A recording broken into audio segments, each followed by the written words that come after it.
নমস্কার, আমি উজ্জ্বল শর্মা শাস্ত্রী বলছি। আজকের ভিডিও শুরু করার আগে আমার গুরুদেব রাম ঠাকুরের চরণে প্রণাম জানিয়ে আমি আমার এই ভিডিও শুরু করছি। আজকের ভিডিওর কন্টেন্ট হচ্ছে 2025 সালে শনির প্রভাবে কয়েকটি রাশি লগ্নের প্রচুর বিপুল অর্থপ্রাপ্তি। অনেকেরই ধারণা শনি অশুভ ফল দিয়ে থাকে। অনেকে বলে যে যদি কারো সময় খারাপ হয় তো তোর পেছনে শনি লেগেছে, এই কথাটা বলে থাকে। কিন্তু শনি সবসময় অশুভ ফল দেয় না। অর্থপ্রাপ্তির ক্ষেত্রে শনির যে একটা গুরুত্বপূর্ণ ভূমিকা আছে সেটা এই ভিডিওতে বোঝা যাবে। বর্তমানে শনি কুম্ভীতে অবস্থান করছে। পূর্ব ভাদ্রপদ নক্ষত্র, সেটা আবার বৃহস্পতির নক্ষত্র। 29শে মার্চের পর এই শনি মিনে যাবে। সেখানে 3টি নক্ষত্র আছে, 2.5 বছর সেখানে থাকবে। এই শনি সেখানে 2.5 বছর ধরে থাকবেন। ওইখানে 3টি নক্ষত্র আছে, পূর্ব ভাদ্রপদ, উত্তর ভাদ্রপদ এবং রেবতী। রেবতী হচ্ছে বুধের নক্ষত্র, আর উত্তর ভাদ্রপদ নক্ষত্র হচ্ছে শনির নক্ষত্র।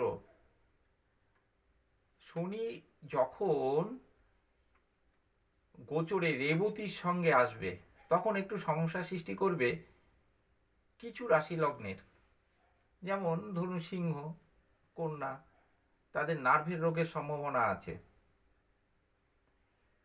এই শনি এই রাশি লগ্নকে প্রায় 26 সালে, 26 সাল পর্যন্ত শুভ ফল দিয়ে থাকবে। আমি এই আলোচনায় ঢোকার আগে, প্রবেশ করার আগে আমি কয়েকটি কথা বলে নিই। এই অর্থপ্রাপ্তির ক্ষেত্রে শনিকে শুভ অবস্থায় থাকতে হবে। দ্বিতীয়পতি, পঞ্চমপতি এবং একাদশপতিকে শুভ অবস্থায় থাকতে হবে এবং এদের মধ্যে কানেকশন বা যোগাযোগ থাকলে খুব ভালো হয়। দ্বিতীয় পতির সঙ্গে পঞ্চমপতি, দ্বিতীয় পতির সঙ্গে একাদশপতি, অথবা স্থান বিনিময় করলেও শুভ ফল মিলবে। অর্থপ্রাপ্তির সম্ভাবনা, দ্বিতীয় একাদশ পঞ্চমের কানেকশন অর্থপ্রাপ্তিতে সহযোগিতা করে থাকে। এছাড়া আরো কয়েকটি যোগের কথা আমি বলি। লগ্নে যদি চন্দ্রবুধ থাকে অর্থপ্রাপ্তির কিন্তু সম্ভাবনা। লগ্নের চতুর্থে যদি চন্দ্র থাকে অর্থপ্রাপ্তির সম্ভাবনা। চন্দ্রের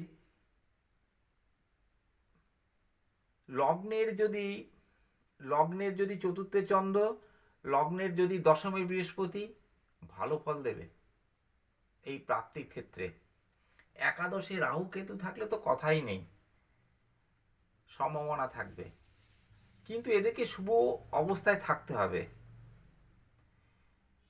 এই রাশি এবং লগ্নের ক্ষেত্রে আমি এখন যেগুলো বলবো সেগুলো লগ্ন থেকে আপনারা বিবেচনা করবেন।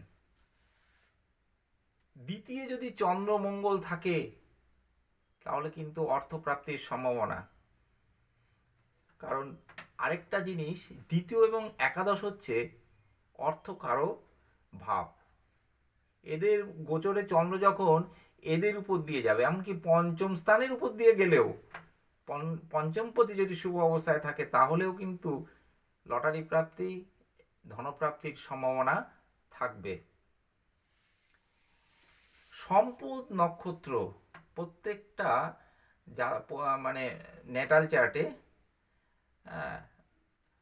ওই নবতারা চক্রে সম্পদ নক্ষত্র থাকে। তার অধিপতি গ্রহ গোচরে যখন পঞ্চম, দ্বিতীয় এবং একাদশের উপর দিয়ে যাবে তখন কিন্তু এই অর্থপ্রাপ্তির সম্ভাবনা থাকবে। দ্বিতীয় এবং একাদশ ক্ষেত্র বিনিময়ের কথা তো বললামই, ক্ষেত্র বিনিময় করলে কিন্তু একটা সম্ভাবনা থাকে। এবং সেই সঙ্গে যদি একাদশে রাহু, বৃহস্পতি, চন্দ্র থাকে তাহলেও কিন্তু প্রাপ্তির ক্ষেত্রে একটা সম্ভাবনা তৈরি হয়। চন্দ্রমঙ্গল পরস্পরের যদি সমসপ্তমে থাকে তাহলেও কিন্তু একটা যোগের সৃষ্টি হয়। চন্দ্র যদি মঙ্গলের দ্বাদশে থাকে তাহলেও এই যোগ থাকে, অর্থাৎ অর্থপ্রাপ্তির যোগ। চন্দ্র মঙ্গল যদি সহ অবস্থানেও থাকে, মানে একসঙ্গে থাকে, তাহলেও কিন্তু একটা অর্থপ্রাপ্তির সম্ভাবনা আছে। প্রথমে যে রাশি লগ্ন, আমার হিসাবে যে রাশি লগ্ন এই শনির জন্য অর্থ, ধনসম্পদ এগুলো পেতে পারে, লটারি প্রাপ্তি ঘটতে পারে, বা ধনসম্পদ কোনো জায়গার থেকে পেতে পারেন, অর্থাৎ জমি জায়গা সম্পদও যদি পান, সেই ক্ষেত্রে আমি বিষলগ্নকে অগ্রাধিকারে রাখব। বিষলগ্নের যদি দ্বিতীয়, পঞ্চম এবং একাদশের কানেকশান এবং যে যোগগুলোর কথা আমি এত সময় ধরে বললাম সেগুলো যদি থেকে থাকে তাহলে কিন্তু বৃষলগ্নের অবশ্যই অর্থপ্রাপ্তি ঘটবে। আমার দ্বিতীয় রাশি লগ্ন হচ্ছে মিথুন। মিথুন রাশি লগ্নেরও কিন্তু এই শনি অর্থপ্রাপ্তি ঘটিয়ে ছাড়বে, কিন্তু ওই শুভ যোগগুলো থাকা চাই। আমার হিসেবে তৃতীয় রাশি লগ্ন হচ্ছে কর্কট রাশি লগ্ন।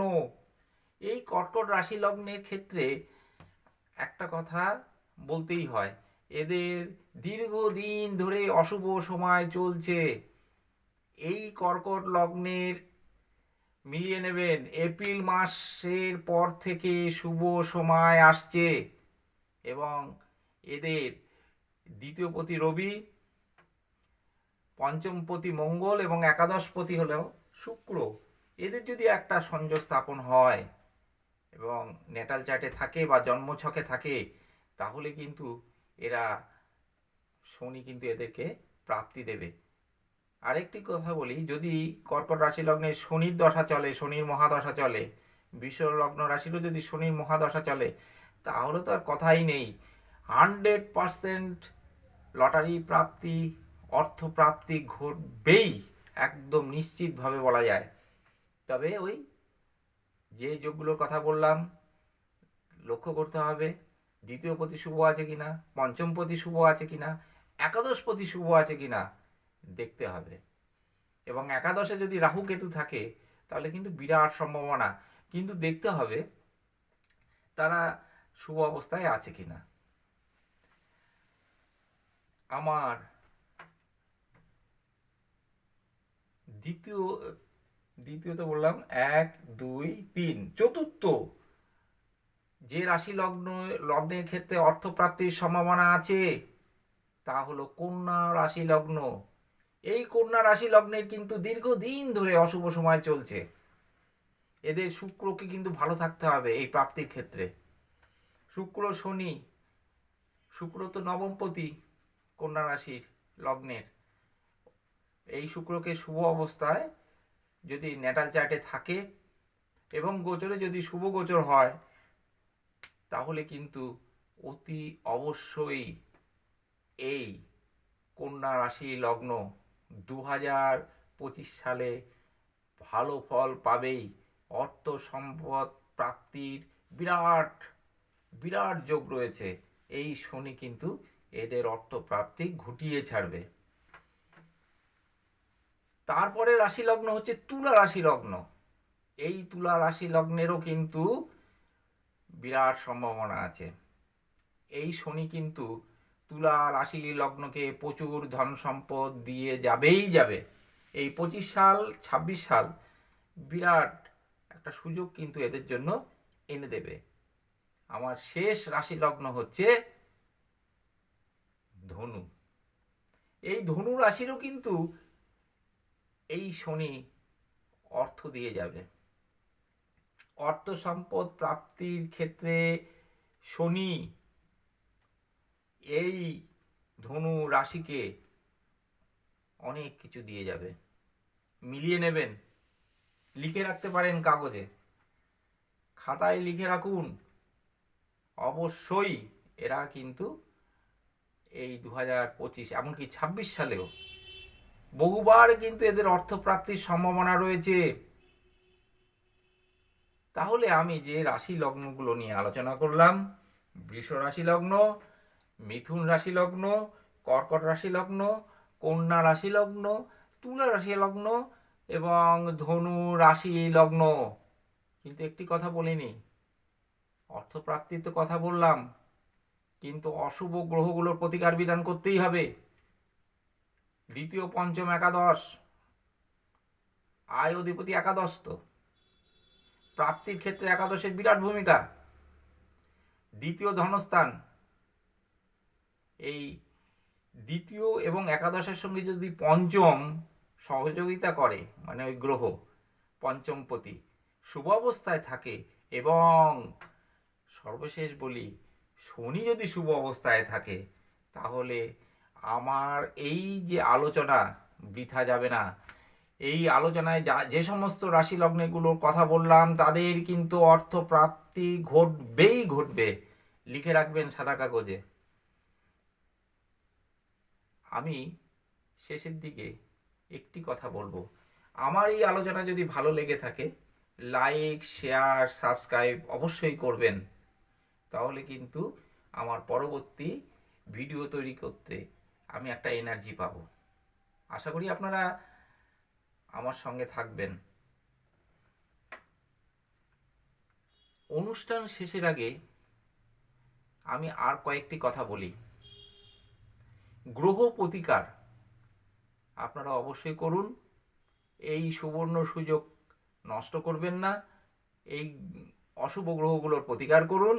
আপনাদের কিন্তু প্রাপ্তি অবশ্যই ঘটবে, এবং শনি এই প্রাপ্তির ক্ষেত্রে সহযোগিতা করবে। শনি সবসময় অশুভ ফল দেয় না।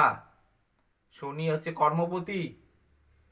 কারোর জন্মছকে যদি শনি খারাপ অবস্থায় থাকে, সে কিন্তু জীবনে মাথা তুলে দাঁড়াতে পারবে না। কর্মের ক্ষেত্রে অসফলতা বারংবার আসবে। এতই প্রতিকার বিধান করুন। সঠিক প্রতিকার বিধানে কিন্তু আপনারা ভালো ফল পাবেন। আশা করি আমার আলোচনা ভালো লেগেছে। আমি আপনাদের কাছ থেকে এই লাইক, শেয়ার, সাবস্ক্রাইব চাইছি।